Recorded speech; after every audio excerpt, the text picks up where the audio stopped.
Through government, without government కూడా.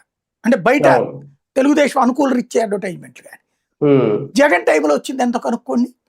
జగన్ టైంలో వచ్చిన దానికి 3 రెట్లు వస్తుంది ఇప్పుడు. అలాగా అయితే జగన్ అధికారంలో ఉన్నప్పుడు సాక్షికి అడ్డదిడ్డంగా పెట్టాడా? పెట్టలా. ఈనాడుతో సమానంగా ఇచ్చాడు, ఈనాడు పేపర్తో సమానంగా. అలాగే ఛానళ్లలో TV9 తో సమానంగా ఇచ్చుకున్నాడు. రేటింగ్ పరంగా నెంబర్ 2 ఛానల్ సాక్షి. ఆ రేంజ్ లోనే ఇచ్చుకున్నాడు, లేదా ఆ సమానంగా ఇచ్చుకుని ఉండొచ్చు. పేపర్ పరంగా ఈనాడుతో సమానమైన సర్క్యులేషన్ ఉంది అప్పుడు సాక్షి. ఆ రేంజ్ లోనే ఇచ్చుకున్నాడు. అప్పనంగా ఇచ్చుకోవాలా. ఇప్పుడు ఇక్కడ అప్పనంగా ఇచ్చుకుంటారు. ఆంధ్రజ్యోతి సర్క్యులేషన్ ఎంత సాక్షితో కంపేర్ చేస్తే?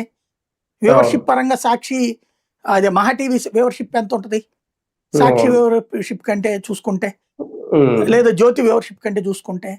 కానీ ఇక్కడ కావాలనుకుంటే ఇచ్చుకోవచ్చు. ఈవెన్ ఇప్పుడు డిజిటల్ ప్లాట్ఫారాలు కూడా ఈనాడు, జ్యోతి వీటికి, లేదా ఇటు మహా టీవీ వీళ్ళకి కూడా సోషల్ మీడియాలో ఇవి పెడతారు కదా, డిజిటల్ ప్లాట్ఫారాలు వార్తలు. వాటికి కూడా అడ్వర్టైజ్మెంట్కి ఏడాదికి 100 కోట్లు పెట్టాడు. ఇప్పుడు ప్రభుత్వం ఇస్తోంది. మీరు అది ఓపెన్ చేయగానే కంపల్సరీగా ఒక యాడ్ కనబడుతుంది అక్కడ ప్రభుత్వం.